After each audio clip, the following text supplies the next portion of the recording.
Welcome back my YouTube channel sociology life study. और प्रिय विद्यार्थियों, आज की क्लास में मैं एमए सेकंड सेमेस्टर के जो विद्यार्थी हैं उनके लिए जो आपका पेपर कोड 32,652 प्रोजेक्ट फर्स्ट, इसके बारे में मैं आज की क्लास में बात करूंगा आपसे। और आपको पता होगा कि आपका 100 मार्क्स का है, 100 नंबर का है। और इसका जो मूल्यांकन है वो PEA अर्थात प्रैक्टिकल एक्सटर्नल असेसमेंट के आधार पर किया जाएगा। आपने एक प्रोजेक्ट बनाया होगा। प्रोजेक्ट फर्स्ट का मतलब है कि आप एक पर्टिकुलर एक टॉपिक पर प्रोजेक्ट बनाएंगे, उस प्रोजेक्ट को आप लेकर के आएंगे। वो प्रोजेक्ट आपका जिस दिन आपका ये प्रैक्टिकल एग्जाम होगा, जो परीक्षा होगी आपकी, विद्यार्थी कुछ कंफ्यूजन में है या कुछ ये सोच रहे हैं कि केवल वाइवा होगा, इसमें मौखिक की परीक्षा होगी। जी नहीं, केवल मौखिक की परीक्षा नहीं है, इसमें आपका एक्सटर्नल असेसमेंट है। एक होता है इंटरनल असेसमेंट, आपको पता होगा, जो आपके कॉलेज के ही जो प्रोफेसर होते हैं वो करते हैं।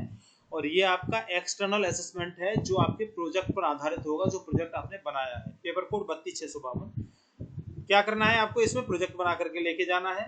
कैसे बनाएंगे आज की क्लास में उसी पर बात करने वाला हूँ, कैसे आप उस प्रोजेक्ट को बना सकते हैं।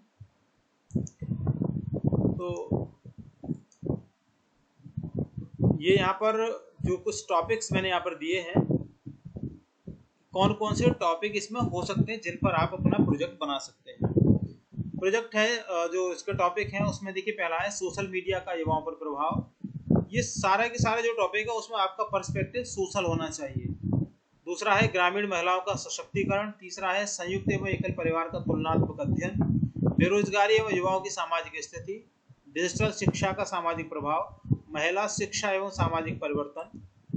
ग्रामीण विकास में पंचायत की भूमिका। नशाखोरी की सामाजिक समस्याएं।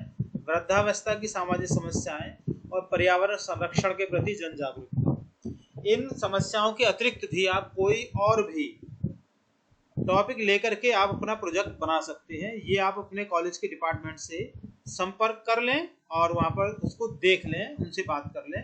हो सकता है उन्होंने आपको कोई और टॉपिक दिए हुए हो, लेकिन ये कॉमन टॉपिक है जो आप अपने प्रोफेसर से मिलकर के इनमें से कोई भी एक टॉपिक लेकर के आप बना सकते हैं। जो प्रोजेक्ट आप बनाएंगे उसके आउटकम्स कौन कौन से हैं? तो इसमें पहला फ्रंट पेज होगा, जो आकर्षक मॉडल में आप बनाएंगे, उसको अच्छा डेकोरेट करके आप बनाएंगे। सर्टिफिकेट आप इसमें लगाएंगे, डिक्लेरेशन लगाएंगे, एक्नॉलेजमेंट लगाएंगे आप इसमें।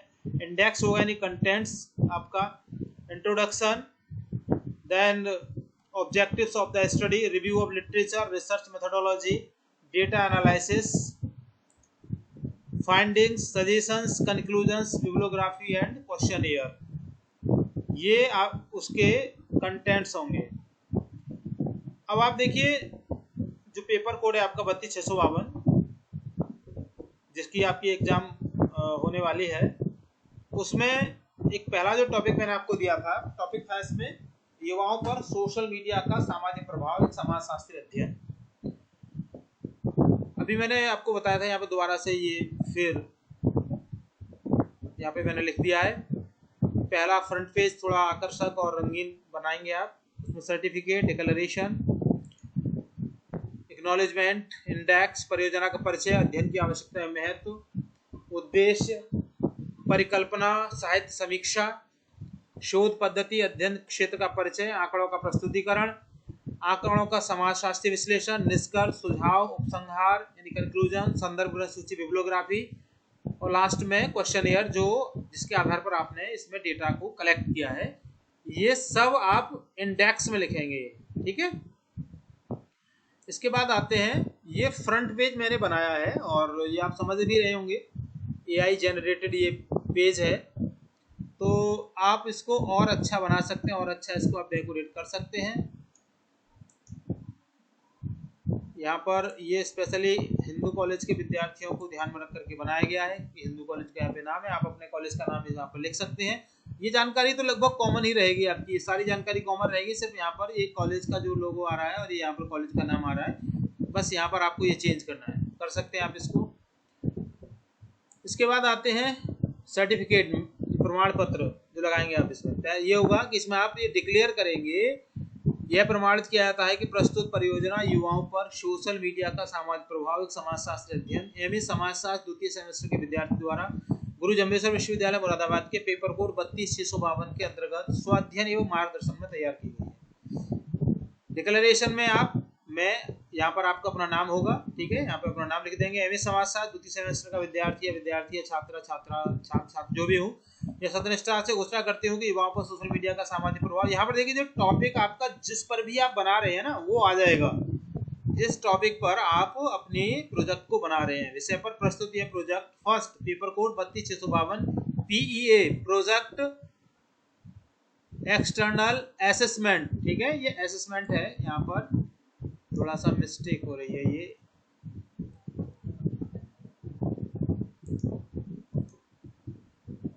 असेसमेंट, ठीक है, आप इसको कर लेना, कोई इशू नहीं है। यहाँ से एडिट हो नहीं पा रहा है अभी, ये मैं करने की कोशिश कर रहा हूँ, तो ये यहाँ से डायरेक्ट एडिट नहीं हो रहा है। ये असाइनमेंट लिख गया, असेसमेंट है, ठीक है ना, आप इसको असेसमेंट कर लीजिएगा।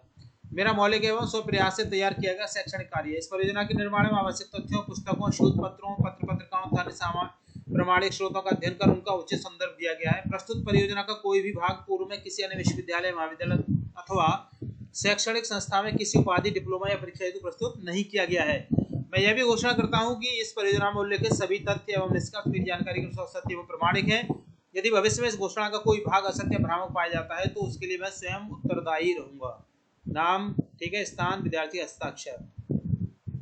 इसके बाद आता है अगला पेज, जिसमें आभार में आप जो बनाने में जिनका सहयोग आपको मिला है उनके बारे में आप यहाँ पर इसमें लिख सकते हैं, ठीक है। यहाँ पर मैंने सारा लिखा हुआ है, सारा पढ़ूंगा समय लगेगा। ये आपका आ गया इंडेक्स का पेज आ गया।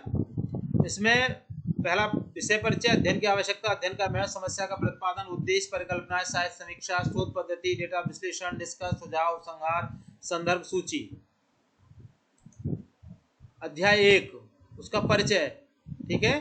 परिचय के बारे में आप बताएंगे वर्तमान समय सूचना एवं संचार क्रांति का युग है। इंटरनेट और स्मार्टफोन के प्रसार ने सोशल मीडिया को मानव जीवन का अभिन्न अंग बना दिया है। फेसबुक, इंस्टाग्राम, व्हाट्सएप, एक्स, पहले ट्विटर के नाम से जाना जाता था, और यूट्यूब जैसे प्लेटफॉर्म युवाओं के दैनिक जीवन का हिस्सा बन चुके हैं। सोशल मीडिया ने शिक्षा, रोजगार, संचार, मनोरंजन और सामाजिक संबंधों को नई दिशा दी। तो इस तरह से आप इसके बारे में, परिचय के बारे में आप लिखेंगे। अध्ययन की आवश्यकता क्यों हुई? भारत विश्व के सबसे बड़े इंटरनेट उपयोगकर्ता देशों में से एक है। युवाओं द्वारा सोशल मीडिया का बढ़ता उपयोग उनके व्यवहार, जीवन शैली, शिक्षा तथा सामाजिक संबंधों को प्रभावित कर रहा है। आप देख रहे होंगे सोशल मीडिया का इम्पैक्ट कुछ अच्छा भी है, कुछ बुरा भी है ना। कैसे सोशल मीडिया के थ्रू बहुत सारी चीजें हमें पता चल रही हैं, क्योंकि न्यूज चैनल्स आजकल सही जानकारी नहीं दे पा रहे हैं, तो सोशल मीडिया के थ्रू ऐसे अच्छे अच्छे शिक्षक आपको मिल रहे हैं जो उनको एनालिसिस करके आपको बता रहे हैं। बाद में बात करेंगे इसमें विस्तार से। नेक्स्ट है अध्ययन का महत्व, इंपॉर्टेंस क्या है। विद्यार्थियों के लिए उपयोगी होगा, शिक्षकों को सामाजिक परिवर्तन समझने में सहायता करेगा, नीति निर्माताओं के लिए उपयोगी होगा, अभिभावकों को जागरूक करेगा, समाजशास्त्री विद्यार्थियों के लिए संदर्भ सामग्री बनेगा। समस्या का प्रतिपादन, क्या सोशल मीडिया युवाओं के व्यक्तिगत, सामाजिक संबंधों, शिक्षा तथा मानसिक स्वास्थ्य को प्रभावित कर रहा है? यदि हाँ तो किस प्रकार? तो अध्ययन के उद्देश्य इसमें क्या क्या है? सोशल मीडिया उपयोग की स्थिति का अध्ययन करना है, इसमें शिक्षा पर प्रभाव का विश्लेषण करना, सामाजिक संबंधों पर प्रभाव का अध्ययन करना, मानसिक स्वास्थ्य पर प्रभाव का अध्ययन करना और सकारात्मक एवं नकारात्मक प्रभावों का मूल्यांकन करना। परिकल्पनाएं कौन कौन सी इसमें हो सकती हैं? अधिकांश युवा प्रतिदिन 3 घंटे से अधिक सोशल मीडिया का उपयोग करते हैं। सोशल मीडिया का शिक्षा पर सकारात्मक एवं नकारात्मक दोनों प्रभाव पड़ता है। सोशल मीडिया सामाजिक संबंधों को प्रभावित करता है। अत्यधिक उपयोग मानसिक तनाव को बढ़ाता है। जागरूक उपयोग से इसके लाभ अधिक प्राप्त किए जा सकते हैं। अध्याय 2 की बात करें, जिसमें आप रिव्यू ऑफ लिटरेचर लिखेंगे, साहित्य समीक्षा, जिसमें साहित्य समीक्षा, ठीक है, उसमें पहले इंट्रोडक्शन लिखेंगे, प्रस्तावना, दूसरे में सोशल मीडिया की अवधारणा में आप बताएंगे भारत में युवाओं द्वारा सबसे अधिक उपयोग किए जाने वाले सोशल मीडिया प्लेटफॉर्म कौन कौन से हैं। तो पहले नंबर पर कौन सा आता है? पहले नंबर पर आता है व्हाट्सएप, फिर YouTube, then Instagram, Facebook, Twitter, Telegram, Snapchat. इस तरह से आप और भी इसमें ऐड कर सकते हैं। समाजशास्त्री दृष्टिकोण, प्रमुख समाजशास्त्रियों के विचार, इसमें इमाल दुर्खीम क्या कहते हैं कि इमाल दुर्खीम के अनुसार समाज व्यक्ति से बड़ा होता है तथा सामाजिक जीवन सामूहिक चेतना पर आधारित होता है, यानी कलेक्टिव कॉन्शियसनेस। सोशल मीडिया आधुनिक समाज में नई सामूहिक चेतना विकसित करने का माध्यम बन गया है। किसी सामाजिक घटना या आंदोलन पर लाखों लोग एक साथ अपनी प्रतिक्रिया व्यक्त करते हैं, जिससे जनमत का निर्माण होता है। अब आप देख रहे होंगे, मैं रिसेंटली अगर बात करूं तो आजकल आप देख रहे हैं कि पेट्रोल में एथेनॉल मिलाने का जो सिलसिला चल रहा है सरकार के द्वारा, उस पर कितने लोग सोशल मीडिया पर आकर के अपनी अपनी राय वहां पर रख रहे हैं। इसी तरीके से आप देख रहे हैं सीजेपी अस्तित्व में आई है ना, कॉकरोच जनता पार्टी, उसके बारे में कितने सारे आपके लिए प्रतिक्रिया लोगों की मिली। तो ये इसके एग्जाम्पल हैं जो हमें ये दर्शाते हैं कि सोशल मीडिया का जो प्रसार करता है। मैक्स वेबर कहते हैं कि सामाजिक क्रिया को समाजशास्त्र का केंद्र माना मैक्स वेबर ने। सोशल मीडिया पर व्यक्ति द्वारा किया गया प्रत्येक संदेश, टिप्पणी, पोस्ट या वीडियो एक सामाजिक क्रिया है, क्योंकि उसका उद्देश्य दूसरों को प्रभावित करना होता है। कोई देखिए, आप कोई भी अच्छी फोटो डालते हैं तो ऐसे ही नहीं डालते, आपका एक उद्देश्य होता है, क्या, दूसरों को प्रभावित करना। कोई वीडियो डालते हैं दूसरों को प्रभावित करने के लिए। मैक्स वेबर भी यही कहना चाहते हैं, कहते कि क्या है, एक सामाजिक क्रिया है, सोशल एक्शन है ये। Karl Marx, then Herbert Spencer, ठीक है, एम.एन. श्रीनिवास। फिर बात करते हैं भारत में किए गए मुख्य अध्ययन के बारे में। तो अध्ययनों में जो डेटा है वो है, आप देख रहे होंगे कि अधिकांश युवा प्रतिदिन 5 से 9 घंटे सोशल मीडिया का उपयोग करते हैं। ऑनलाइन शिक्षा में सोशल मीडिया की भूमिका बहुत ज्यादा महत्वपूर्ण है। प्रतियोगी परीक्षाओं की तैयारी में यूट्यूब तथा टेलीग्राम अत्यंत उपयोगी सिद्ध हो रहे हैं। अत्यधिक उपयोग से समय प्रबंधन की समस्या उत्पन्न होती है, साइबर अपराधों के प्रति जागरूकता की आवश्यकता बढ़ रही है और डिजिटल साक्षरता आज की महत्वपूर्ण सामाजिक आवश्यकता बन गई है। इंटरनेशनल जो स्टडी हुई है इसके बारे में, उसमें सोशल मीडिया वैश्विक संचार को मजबूत बनाता है, ऑनलाइन शिक्षा का विस्तार हुआ है, व्यवसाय अवसर बढ़े हैं, मानसिक तनाव और डिजिटल लत यानी डिजिटल एडिक्शन जैसी समस्याएं भी बढ़ी हैं। फेक न्यूज और गलत सूचना लोकतांत्रिक प्रक्रियाओं को प्रभावित कर सकती हैं। जैसे पीछे आपने देखा होगा कि धर्मेंद्र की मृत्यु से पहले ही वो समाचार चैनलों ने न्यूज चला दी कि वो उनकी डेथ हो चुकी है। पाकिस्तान के बारे में एक बार न्यूज चला दी गई थी कि भारतीय जो सेना है वो कराची तक घुस गई है, उन्होंने वहां के लोगों को बंदी बना लिया है। इस तरह की तमाम जो फेक न्यूज है वो भी बहुत ज्यादा इस पर आपको देखने को मिल जाती है। साहित्य समीक्षा से प्राप्त प्रमुख निष्कर्ष के बारे में यहाँ पे फिर अध्याय 2 है। अध्याय 2 में क्या है, इसका दो का सारांश है, ये क्या आपने इसमें लिखा है। अध्याय 3 जिसमें आप अध्याय 3 में रिसर्च मेथोडोलॉजी पहले में लिखेंगे, उसका इंट्रोडक्शन प्रस्तावना, फिर अध्ययन का स्वरूप, अध्ययन का क्षेत्र, अध्ययन की जनसंख्या, सैंपलिंग क्या है, निदर्शन का आकार क्या है, सैंपल साइज क्या है, कि आपने इसमें 100 उत्तरदाताओं का चयन किया है जिसमें छात्र हैं, छात्राएं हैं, प्रतियोगी परीक्षा के अभ्यर्थी हैं, स्नातक एवं स्नातकोत्तर के विद्यार्थी इत्यादि को सम्मिलित किया गया है।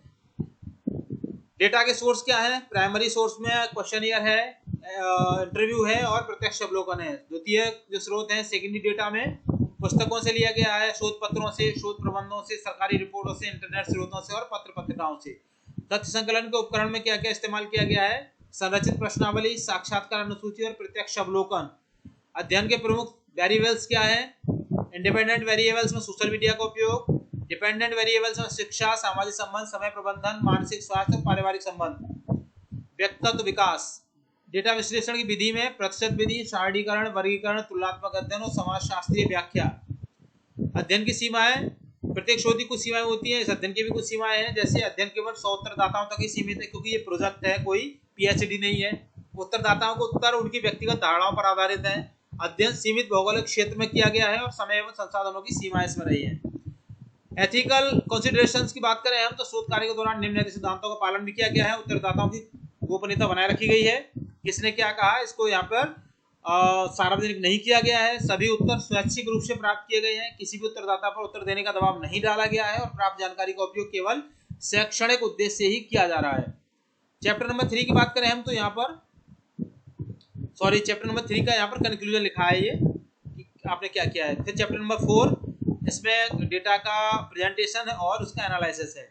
प्रस्तावना, जो टेबल्स बनाई है, उत्तरदाताओं का जो लिंक क्या है, आयु वर्ग क्या है, शिक्षा का स्तर क्या है, सोशल मीडिया का उपयोग किस देशों में कर रहे हैं, सबसे अधिक उपयोग किए जाने वाला प्लेटफॉर्म कौन कौन से हैं, कितने % क्या क्या उसका उपयोग किया है, सोशल मीडिया उपयोग का उद्देश्य क्या है, क्या सोशल मीडिया पढ़ाई में सहायक है, क्या सोशल मीडिया की समय की बर्बादी करता है, पारिवारिक संबंधों पर किस प्रकार का प्रभाव पड़ा है, मानसिक स्वास्थ्य पर किस प्रकार का प्रभाव पड़ा है। और ये यहाँ पर कंक्लूजन है अध्याय जो चौथा था 4th चैप्टर के पहले भाग का। अब बात करते हैं अध्याय 4 का जो दूसरा भाग है, उसमें जो टेबल्स हैं, साइबर सुरक्षा के प्रति जागरूकता, फेक न्यूज का सामना, ऑनलाइन शिक्षा में सोशल मीडिया की उपयोगिता, प्रतियोगी परीक्षाओं की तैयारी में उपयोग, क्या सोशल मीडिया आत्मविश्वास बढ़ाता है, क्या सोशल मीडिया सामाजिक संबंधों को मजबूत करता है, क्या सोशल मीडिया से ध्यान भटकता है, डिजिटल लत क्या है, सामाजिक जागरूकता में भूमिका क्या है, रोजगार एवं कौशल विकास में क्या रोल है इसका, गोपनीयता की चिंता, सामाजिक व्यवहार में परिवर्तन, क्या उपयोग का समय सीमित होना चाहिए, सोशल मीडिया का समग्र प्रभाव क्या है, जिम्मेदार उपयोग के प्रति सुझाव। तो ये क्या है, ये जो अध्याय 4 के दूसरे पार्ट में जो बताया गया था, वो जो रेस्पोंडेंट थे उनसे लिया गया डेटा और उनसे लिए गए सुझाव इसमें इंक्लूड किए गए हैं। इसके बाद आते हैं ये कंक्लूजन अध्याय 4 का, और 5वें में है निष्कर्ष, सुझाव और उपसंहार। अध्ययन के प्रमुख निष्कर्ष में 100 उत्तरदाताओं से प्राप्त आंकड़ों के विश्लेषण के आधार पर निम्नलिखित प्रमुख निष्कर्ष प्राप्त हुए। कौन कौन से? सोशल मीडिया का व्यापक उपयोग, शिक्षा में महत्वपूर्ण योगदान, संचार में सरलता, सामाजिक जागरूकता में वृद्धि। ठीक है, इस तरीके से ये सारे 10 यहाँ पे लिखे हुए हैं। सजेशंस जो रेस्पोंडेंट से आए हैं, ठीक है,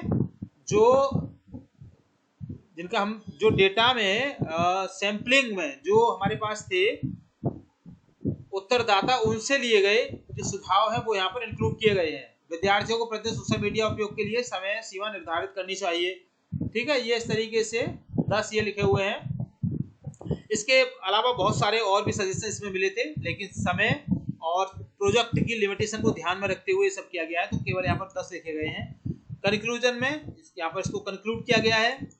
आप इसको बढ़ा के भी लिख सकते हैं। जो बिब्लियोग्राफी है वो कौन कौन सी किताबों की मदद इसमें ली गई है इसको तैयार करने के लिए, वो किताबों का नाम यहाँ पर दिया गया है। 10 किताबें हैं, आप इसको देख सकते हैं। ये पत्रिकाएं और शोध लेख हैं: Indian journal of social research, economic and political weekly, journal of sociology और international journal of social sciences. Questionnaire कौन सी थी जिसके थ्रू डेटा को कलेक्ट किया गया, वो यहाँ पर तैयार करके यहाँ पे इसमें ऐड की गई है। ये क्वेश्चनियर में पहले उत्तरदाता का नाम, आयु, लिंग, पुरुष महिला, अन्य, शिक्षा, और ये यहाँ पर प्रश्न यहाँ पर दिए गए हैं जो प्रश्न उनसे पूछे गए हैं कि क्या आप सोशल मीडिया का उपयोग करते हैं। ठीक है, ये इस तरीके से ये प्रश्न है। 20 प्रश्न इसमें दिए गए हैं। 20 प्रश्नों से ये डेटा को इसमें कलेक्ट किया गया है। तो इसमें पहला प्रश्न मैंने आपको बताया था, क्या आप सोशल मीडिया का उपयोग करते हैं। 11वां प्रश्न है कि क्या सोशल मीडिया रोजगार संबंधी जानकारी प्रदान करता है। लास्ट क्वेश्चन है, सोशल मीडिया का सबसे बड़ा नुकसान क्या है। अब देखते हैं कि मौखिक परीक्षा में कौन कौन से प्रश्न इससे हो सकते हैं। तो ये वाला पार्ट विद्यार्थियों के साथ साथ शिक्षकों के भी काम आ सकता है। जो शिक्षक इसकी परीक्षा लेने के लिए जा रहे हैं या जो आंतरिक परीक्षक है उनके लिए भी, अगर किसी विद्यार्थी ने इस टॉपिक पर अपने प्रोजेक्ट फाइल को बनाया है तो मेरा निवेदन है कि इन्हीं प्रश्नों में से आप उनसे पूछिए, जिससे कि विद्यार्थियों को कॉन्फिडेंस बना रहे और वो आगे और अच्छा बेहतर कर पाए। तो ये प्रश्न है यहाँ पर 25, सोशल मीडिया क्या है, सोशल मीडिया और सोशल नेटवर्क में क्या अंतर है, इस अध्ययन का मुख्य उद्देश्य क्या था, शोध समस्या क्या थी, आपने विषय क्यों चुना, शोध पद्धति क्या होती है। ठीक है, इस तरह से ये यहाँ पर 25 क्वेश्चंस आपको मिलेंगे। लास्ट क्वेश्चन है कि आपके अनुसार सोशल मीडिया का सबसे बड़ा सकारात्मक और नकारात्मक प्रभाव क्या है। इन प्रश्नों को पढ़ लीजिए। मैं उम्मीद करूंगा जो मेरे शिक्षक साथी हैं कि इन्हीं में से इन प्रश्नों को आपसे पूछेंगे। तो इस तरह से आपका ये प्रोजेक्ट पूरा हुआ है। मेरा विशेष निवेदन है कि अगर आप मेरे चैनल पर नए हैं तो सब्सक्राइब इसको जरूर कीजिएगा। कमेंट सेक्शन खुला हुआ है, कहीं कोई क्वेरी है तो कमेंट सेक्शन में लिख के जरूर बताइए। वैसे ही स्पेशली ये जो प्रोजेक्ट है वो गुरु जम्बेश्वर विश्वविद्यालय के, चूंकि उनका इस समय एग्जाम चल रहा है, ये डेट आई हुई है प्रैक्टिकल की। इसके अतिरिक्त उत्तर प्रदेश के तमाम दूसरे विश्वविद्यालयों में भी सेम कोड है, सेम प्रैक्टिकल है। तो इन गुरु जम्बेश्वर विश्वविद्यालय के परीक्षार्थियों विद्यार्थियों के अतिरिक्त ऑल ओवर यूपी के विश्वविद्यालयों के विद्यार्थियों के लिए भी यह प्रोजेक्ट उतना ही महत्वपूर्ण है जितना कि गुरु जम्बेश्वर विश्वविद्यालय के विद्यार्थियों के लिए है। तो चलिए, इसी उम्मीद के साथ कि आप चैनल को फटाफट सब्सक्राइब करेंगे और क्वेरी होगी उसको कमेंट सेक्शन में लिख करके जरूर बताएंगे। मेरी शुभकामना है कि आप अच्छे से परफॉर्म करें, अच्छे नंबर आप अपनी इस प्रैक्टिकल एग्जाम में लेकर के आए। इन्हीं शुभकामनाओं के साथ मिलेंगे अगली क्लास में। तब तक के लिए जय हिंद।